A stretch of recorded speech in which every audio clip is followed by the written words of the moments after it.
నేను స్ట్రిక్ట్గానే ఉంటా. ఎవరైనా జోసెఫ్ లాంటి వ్యక్తులు హ్యాబిచ్యువేటెడ్ కంప్లైంట్ ఇచ్చేవాళ్ళు, ఒక పక్క క్రిస్టియానిటీని తూచా తప్పకుండా ఫాలో అవుతూ వారి తల్లిదండ్రుల సమాధుల్ని ఇంకా వారి కిత్ అండ్ కిన్ ఒకవేళ చనిపోతే శ్మశానంలోనే, క్రిస్టియన్ శ్మశాన వాటికలోనే సిలువలేసి కప్పెట్టి కట్టడాలు కట్టి రెగ్యులర్గా చర్చికి వెళ్తూ చర్చిలు నిర్మిస్తూ ఎస్సీ ఎస్టీ కేసులు పెడితే ఖచ్చితంగా సర్టిఫికేట్లు క్యాన్సిల్ చేయమనే చెప్తారు. No politician would do that, but I will do that. ఏ రాజకీయ నాయకుడు ధైర్యం చేయడు. బట్ నేను రాజ్యాంగం మీద ప్రమాణం చేశా. మార్చుకోండి చట్టాలు, మార్చండి. మతం మారినప్పటికీ కూడా కులం అదే ఉంటుంది అని మార్చండి. అంబేద్కర్ గారు ఆయన రాజ్యాంగ నిర్మాతగా ఉన్నప్పుడు, ఆ 12 మెంబర్ కమిటీకి ఆయన చైర్మన్ కింద ఉన్నప్పుడు, మరి అప్పుడు ఆయన నాయకత్వంలో వచ్చిన రాజ్యాంగంలో ఉంది మతం మారితే ఇదని.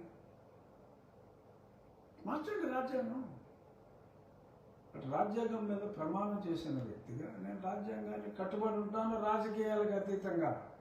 దో no politician would ever try to, నేను మాట్లాడినంత ధైర్యంగా భారతదేశంలో ఇప్పుడు దాకా యాక్టివ్ పాలిటిక్స్లో ఉన్నవాడు ఎవడో మాట్లాడా. అంటే నేను ధైర్యంగా మాట్లాడా. ఎందుకు? రాజ్యాంగాన్ని గౌరవించవలసిన బాధ్యత నా మీద ఉంది కాబట్టి మాట్లాడా. సో ఇది నేను చెప్పాల్సింది చెప్పా. మళ్ళీ మీరు ఈహా ఛానల్లో ఏం మాట్లాడతారో మాట్లాడండి, బట్ ప్రజలకి చెప్పాలి కాబట్టి నేను చెప్పాల్సింది చెప్పేసా. దీనికి మళ్ళీ మీరు నరసింహరావు కూడా నాకు స్నేహితుడే, నరసింహరావు ఛానల్లో మీరు మాట్లాడుకోవచ్చు, ఏదో మాట్లాడుకోవచ్చు. జనాలకి మీకు తెలిసిన ఆ షెడ్యూల్ 10 గురించి మీకేమీ తెలియదని, మీరు చెప్పినట్టు నేను రాజీనామా చేయవలసిన అవసరం లేదని, అలాగే సర్వీస్ రూల్స్ వాళ్ళు ఫాలో అవ్వాలి, 30 సంవత్సరాల సర్వీస్ ఉన్నంత మాత్రాన వాళ్ళకి తెలియదా అని వారి మీద కంప్లైంట్ ఇవ్వడానికి నువ్వెవడం అంటే నాకు చాలా హక్కు ఉందని, నేను a political as long as I am on that seat in the assembly, నానా నియోజకవర్గాల్లో చేయడానికి ఎటువంటి అభ్యంతరం రాజ్యాంగం ప్రకారం లేదు. బట్ అయినా నేను మోరల్స్కి కట్టుబడి ఉన్నానని స్పష్టంగా తెలియజేయటమే నా ఈ సమావేశం ఉద్దేశ్యం. థ్యాంక్ యూ యాలా శ్రావణ్ కుమార్ గారు. I hope I had clarified. ఏదైనా ఉంటే మనం ఫోన్లో మాట్లాడుకుందాం, ఫోన్ చేయండి. ఇలా టీవీ ఎక్కేసే ముందు ఎందుకు మనం మీరు బహిర్గతం చేసుకోవటం ఏమీ తెలియదని నాతో మాట్లాడండి. ఏమైనా తప్పుందా?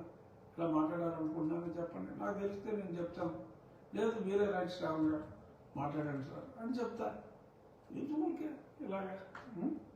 Okay, thank you. మ్యాజిస్ట్రేట్ జడ శ్రావణ్ కుమార్ గారు ఆయన ఈరోజు ఉదయం ఇహా